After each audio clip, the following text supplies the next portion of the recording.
When you start making more horsepower with your foxbody Mustang, there's definitely a handful of mods that'll not only help you put that power to the ground, it might help you keep the car safe, especially if you want to start racing it and street driving it. This video may be particularly useful for those folks, much like this coupe build that we're about to do. They starting with a blank canvas that has none of these mods done to it. So in this video, we're gonna go through a half dozen mods that would definitely help your foxbody Mustang, and we're gonna talk about them, and I'm gonna physically show them here on my white car, and maybe even show you some of the future mods that we're about to do for the coupe. So if you're curious about some of that information, drop me a thumbs up. Let's get into the video.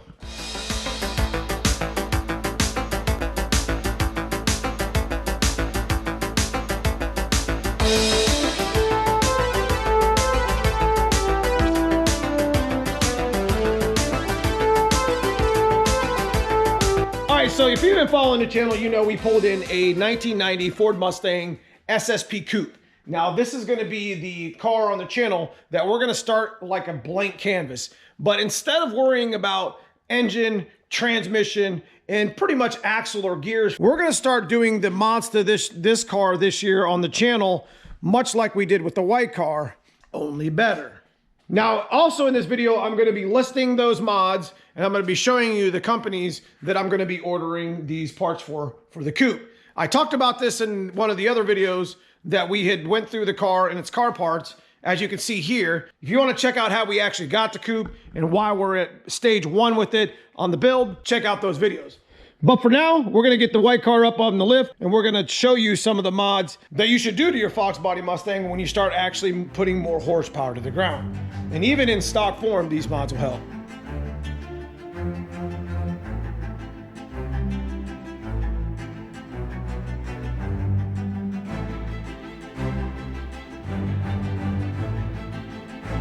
All right guys, so the number one mod that I'm actually going to start with is actually pertain to Stifler's chassis suspension. This is the actual subframe connectors that we're actually going to be ordering here. Full-length subframe connectors that go from your torque box all the way up to your firewall. As you can see, I've had this car for over 20 years, and this was one of my first mods a long time ago.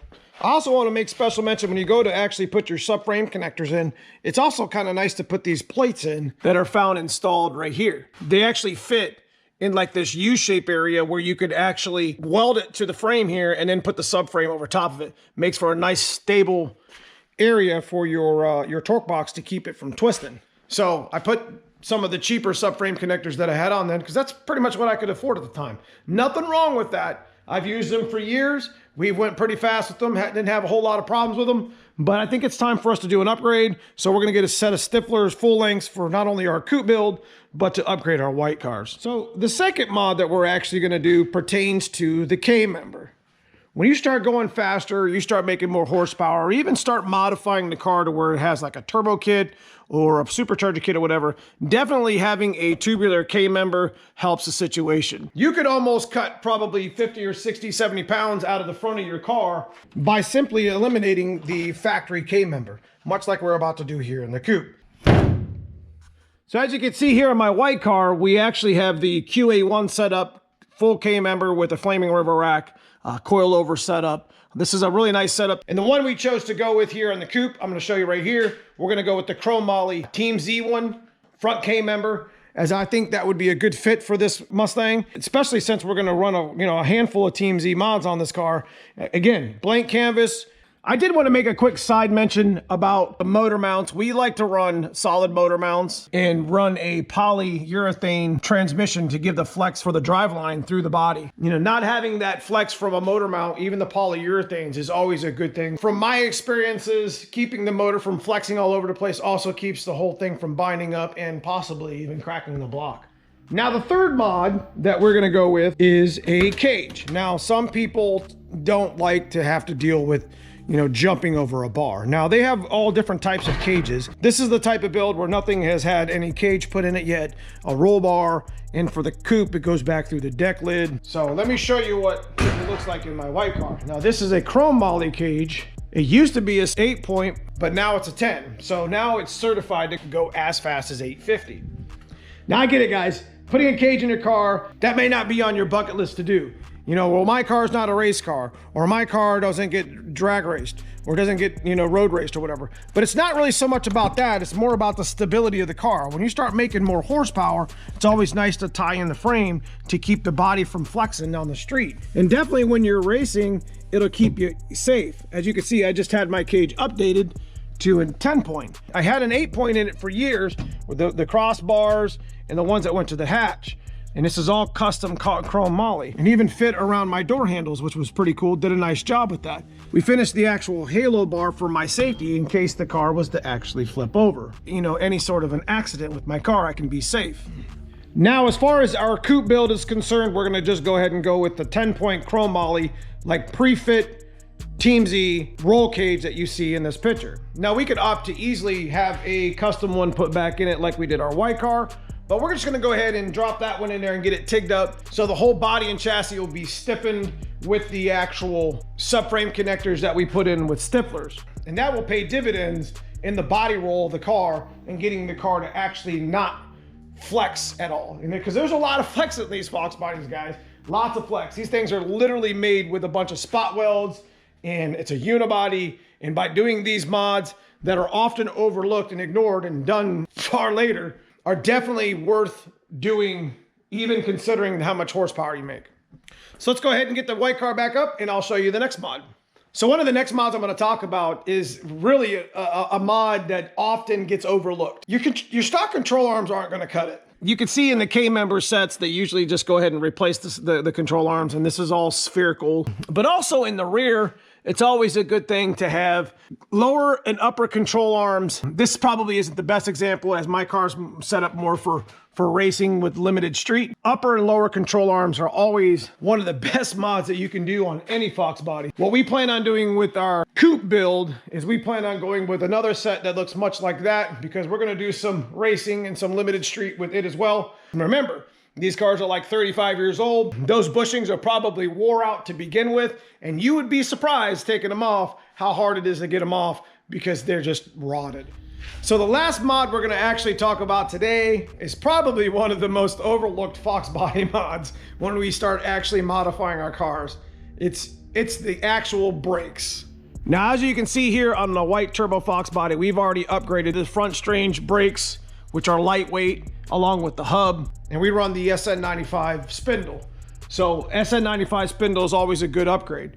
Now, don't get me wrong, Fox body brakes, we went 950s with my black car at 3,400 pounds, but we were standing on the brakes, and when you start going a little bit faster, having good brakes to stop is kind of important. So I'm gonna show you on this mod, being the last mod of the video, one of the best budget-minded brake upgrades that you can do for your Fox body Mustang. It requires a SN95 spindle, and or you could go 96 to 04, but consider the fact if you can find a 94 to 95 V6 or V8 front spindle, that's probably a good one to go with. The Cadillac Brembo, this is a 4-piston front caliper. It's aluminum, pretty inexpensive. I think they run about $125, $130 each.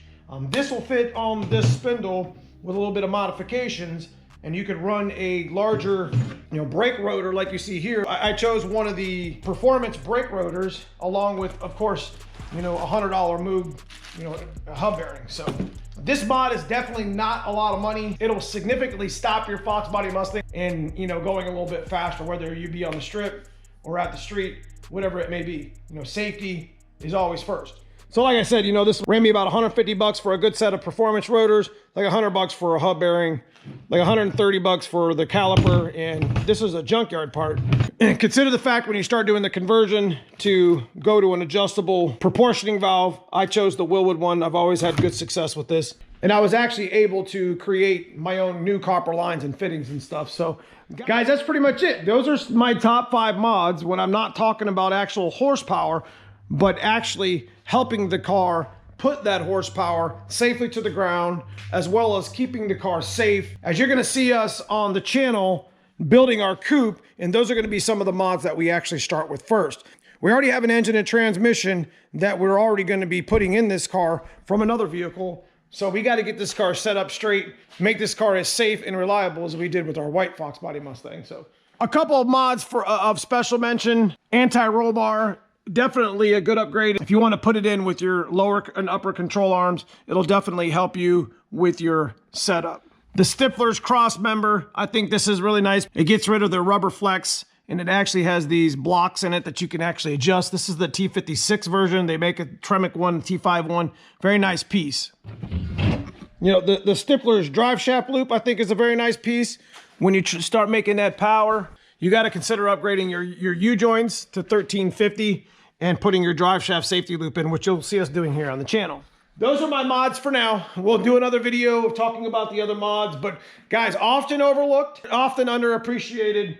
Those mods are, you know, usually we'll go after these horsepower mods.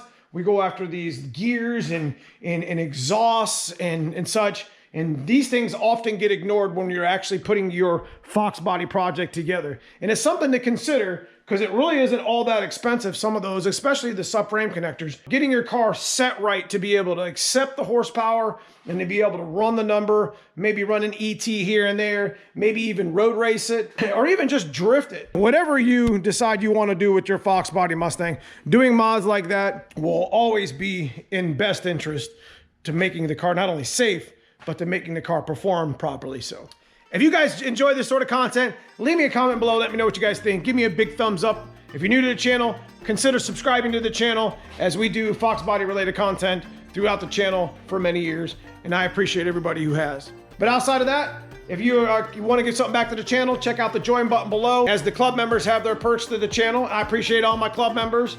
But again, I thank you guys for watching the video, as I will see you soon in the next one. Thank you.